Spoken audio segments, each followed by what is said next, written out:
Welcome, guys. Welcome back to Mike on the Mic. We have a very interesting show today. I saw a clip on Facebook and I reached out to the guy and we welcome him in here to Mike on the Mic. But before we go in, if you see the video, at the bottom of the screen, hit that share button so we can get Devon's message out to the wider public. Devon, introduce yourself and tell me what area you're coming from. Well, good afternoon. My name is Devon Nicholson and I am from the San Fernando area. Right? And what I have to present today is these motorized bikes, which Mike was so interested in, where a video clip was placed on Facebook and immediately it was an overwhelming response. This video clip actually changed my life in like a matter of hours. Right? I was heading southbound along the Golconda bypass and a guy pulled alongside me in a vehicle riding my bike and he's like, "Where did you get that?" And we having a conversation while both of us is riding and he's like, "I want to see it." I say, "Well, I need to get gas." So I stop in at the quick shop there at the bottom of Superior Street. He say, "Okay." So I drove to Superior Street and he stopped and he was like overwhelmed with what I did with his bike. He was so enthusiastic about the design of this bike. So he asked me to take a little video and a little clip. Well, unexpecting him to send this so far, but the clip, when he placed that clip on the online viewing, my phone I was not able to actually make a phone call that day, because while I on a call explaining to a customer what is the product I have and what it is about, I have 3 more calls coming in concerning the same issue. So that in a matter of days, it changed my life. And Devon, that's what the online space is for, and that's what Mike on the Mic for. And guys, you looking in there, the audience looking to Mike on the Mic. I tried to bring unique stories here on Mike on the Mic. There's a very interesting one too. When I saw it, I was blown away. Actually, my wife said me, I said, you should really talk to this guy on your show. And thanks to wifey for making the link. With all the women in real life, thanks too. With all the women in life, you can't be as successful as a man. But that's a different conversation, Devon. That's a whole different conversation. But behind every good man, there's a good woman. Yes, Devon. I totally agree. So going back to the topic here, right? So when I saw this, right, I looked at it from a perspective of entrepreneurship. And the fact that they didn't sit down and wait, you see you needed a particular tool and you created it yourself. To the audience out there who might be seeing it on the screen in a few minutes, the actual bike, it's a normal bike, but you transform it to your own particular needs. Can you tell them what was the process like and where the idea come from to do something like this too as well, Devon? All right. That idea and the process was quite simple because the idea actually wasn't mine. Back in around 1942, 1944, around there, when the soldiers used to ride horses and things, and it was wartime, like World War III. I'm talking about not in our country, but in these foreign lands. And soldiers riding horse, they decided to look for something a little more reliable, and these were the bikes they provided for people to ride, for soldiers to ride during the war. And for some reason, it stuck around. It became a part of the general public using as transport. But for some reason, they died out. But in the US, they have, in some states, they have a lot of them. And I search in the internet and looking for other means of transport. And I was introduced to go-karts and things as a young child. So these things always pique my interest. So I was like searching through, and a day I saw a rally with these motorized bikes, and I like, wait, these things are wonderful, simple 2-stroke, and it could carry a long distances. And well, these people in the US, they get performance parts and everything, so they actually have their own performance, like a real motorbike. They could do donuts and wheelie and spin. So as a young person, you're interested. So I started to look up on YouTube and think about it, right? And then a day I was walking up Washwood Street and saw a guy. He was a cyclist for Trinidad and Tobago, Maxwell Cheeseman. I saw him. He was riding one. And I stopped him and I asked him, I questioned him about it. But he tell me the parts hard to get and the maintenance site is a tough thing. So it wasn't so interesting, but he say it's an enjoyable vehicle to have, and it's really worth the while having. So keep following.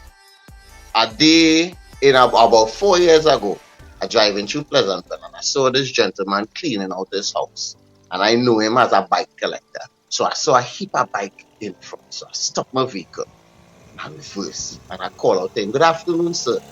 And he had 4 bikes in a heap where he was saving for scrap iron. And one of them was a bike with the engine. And I say, "Sir, how much would you sell me that bike there for?" And he told me, I'll give you all the bike there for $400, but only one of our engine. I only want one bike in this heap, but I bought the whole heap of bike just to get this one with the engine, because I was always picked, well, as a farmer, and most of our tools are 2-stroke, so I always pick by in 2-stroke equipment. I always had an interest in them. I learned to repair them. I did a course with social development on how to repair 2-stroke engines and things, so I have an idea of it.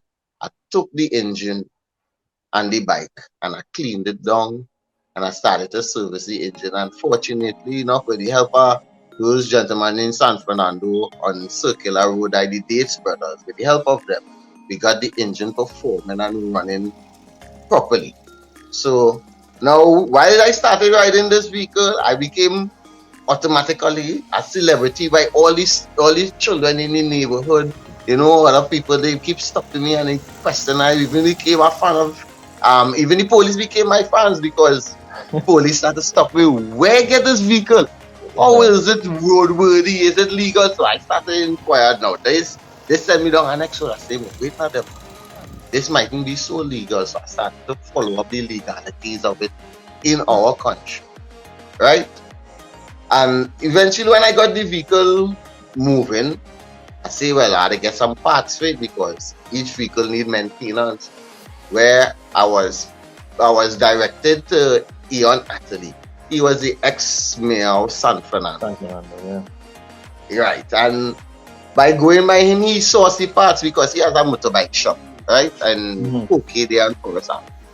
And going to him, he keeps sourcing the parts, and it was reliable parts, good working parts. I bounce a venture to him, Mr. Atlee, I see you could get these bikes and things. And a lot of people keep asking me about these bikes and how could they get one. So if I get sale for bikes, you would supply the bikes to me? And he said, yeah, I don't have a problem with that. And I started to work for about approximately 9 months. I go in by Mr. Atlee and I talking to him about this venture. And no sales in company, nothing in happening. Everybody like it, but nobody actually putting out the money. People find the money, it's too much, but I really couldn't provide the bike at a cheaper price. Yeah. But last week, when I met this gentleman, he posted that video in a matter of hours. The view of the people on this bike actually changed. Yes, yeah. And my people keep ringing. People keep asking about maintenance. Well, I do full, after trial and error, I do full maintenance, service, everything with these bikes. Repairs, I even provide performance parts if they like. So all right. And that's some nice context there, Devon, right? What is the name of this bike? What is called this bike? This bike is called a motorized bicycle. A motorized bike. Moped. In the legal term in Trinidad is referred to as moped. And right? It's bicycles with engine, right? But they have pedals on them. As long as your motorbike have pedals on it, it's considered a moped. How the pandemic, you think the pandemic helped any interest of this type of vehicle?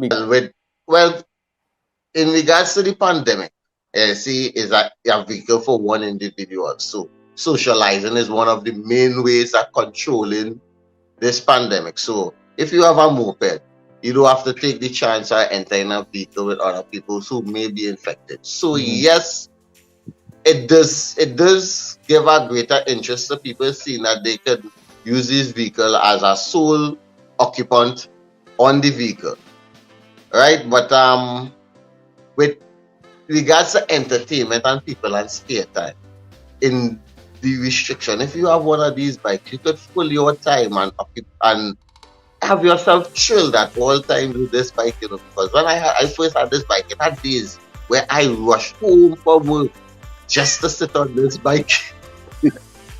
Yeah, you're living My back over every your boy spare days. time, my every spare time was spent riding this bike. My wife used to look outside and like, you're like a big child, come up for this thing. But I had no shame to it. I used to actually tell people the only thing I love more than this bike is my family. Yeah.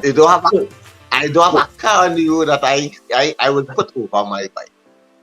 So, and why I reach out to you too, Devon, right? And this time, a lot of entrepreneurship is happening because of the pandemic. People have time to sit down and think about things a little bit different and reevaluate their life and reevaluate the way of thinking. Now, what you did in terms of innovation, you take something that was already existing, you recreated it with your own way of thinking. You source your own parts, you break up a prototype, and now you have an actual business from it too, right? That's that correct, right? Yes, that's correct. When I started, I wasn't aiming at a business. I was aiming at getting this bike running, operational, so I could move and have fun. And people keep coming to me and like, actually, where could I have one? Where could I get one of these? And I would like to have one. But there's people seeing my bike and they're being inspired by it, and that is what made this a business for me. People reaching out to me, I'll give you some money for some advice. And then other people coming, I would like you to build one for me. I have a next gentleman I grew up with. I'm not sure of his real name, but his alias in the village is Chaps. He was one. He was way more advanced than me in this field. And I actually used to see him taking rubbish out of people's yard and actually getting it to move. Yeah. And he will be driving around the whole neighborhood with these bikes. I would like you all to interview him someday. But that's a long story. Once you provide a link, we could get him on Mike on the mic, man. That's not a problem. We will get him, and I would try to provide the link for that gentleman who built the trike from the conventional bicycle. So what it is people's imaginations and things is what is driving to this, and that is what created the business. Because we living in a world where people want to try things. That have people like Tesla and all these informations provided out there. So easy for you all to link. You would meet people that will like the same stuff you like, and that is what actually created this business for me. I really was a farmer and I was employed by a company, Laser Solutions. So I was fully employed, and this was just a hobby for me. But riding around and people seeing and asking questions, I actually realized I can make a business out of it. And that is what brought me to this point. Devon, I appreciate your honesty. I appreciate what you've been doing and that kind of stuff. But as we look to wind down the interview now, right? Tell me, what's the kind of distance you can make with the moped that you created, one? And two, customers out there who might be seeing it on Mike on the mic and say they want to make an investment and try to get one of your mopeds. How you can guide them? All right. Well, I just want to clear this up. I didn't infect. I don't want people confused out there. I just do the assembly of the bikes and the mopeds. Right? It was something was already invented. Devon, you're a really humble guy, You didn't invent it. You didn't recreate it. But well, you're a humble guy. I give it awareness. Yeah, that is what I did. Yeah. Right? So, and I am able to maintain them. So that is my ops with it, because when I first got my own, I take them to these professionals and two-stroke. They're not taking the job, turning back that job. Say, no, we're not taking those jobs. So I know, my market is in maintaining and all and these things. So I really doesn't try to take the credit for designing, but it's something that was out there, and I just open people's eyes towards it. And we don't want to stray from the point, but I like you, Devon. You ain't taking credit for something. And I like you, You're light and humble. I like people like yourself, Devon. And it's good to see honest people in Trinidad and Tobago. But going back to my point, once you get on your bicycle, distance on the bicycle is Well, when I read through the user's manual that they would get with on the purchase of one of these bikes, it is recommended that on 2 liters you will be given 100 kilometers. Mm-hmm. Wow. 100 kilometers is quite a lot of distance for 2 liters. Yeah. Wow. So it's quite economical. So he was asking earlier on in the interview what are some of the things during the pandemic that this bike could bring forward, benefits that it can bring forward. The financial efficiency of these bikes, well, you know, money is a crisis with everybody right now. Yeah. The financial efficiency of this bike is one of these things that, due to the pandemic, it can help you a lot. So when I put $10 in that bike, I could go to work and come back for almost 4 to 5 days. Wow. So that is quite economical. Wow, very interesting. Wow. And the second question, was the general cost for one of your bikes? And if somebody was interested, and where they could go to contact you to be able to get one? Alright. The general cost of one of these bikes are $5,500, assembled, complete, ready to ride. And they can contact me on the number given in the link, or I will give you all the number here now, 341-5094. And I would have these bikes available for you all. And I will have a WhatsApp site there where you all can call and talk to me and inquire about this bike. I want to say, Devon, thank you for coming here on Mike on the Mic. This was definitely an interesting one. I look forward to seeing you in the future, having a full bike store with your assembled bikes. Still have your farming on the side and thing too, because I'm sorry, the bikes will be on the side. Don't get them mixed up. Yeah, we can't be a bike, you know. See why I say I like it, boy, Devon.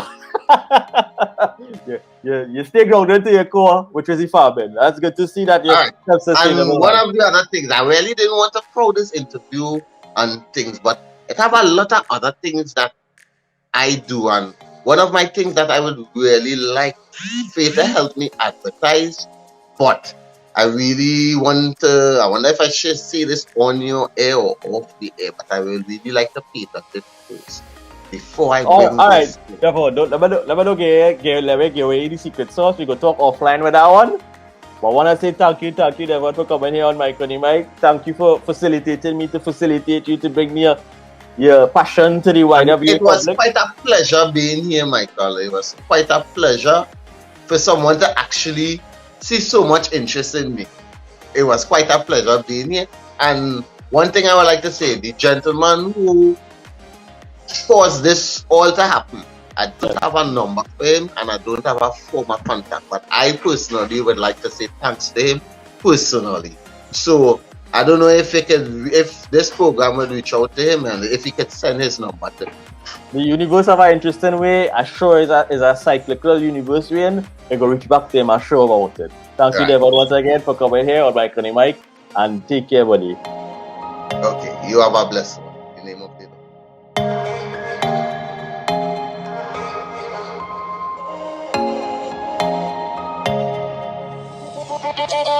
Lord.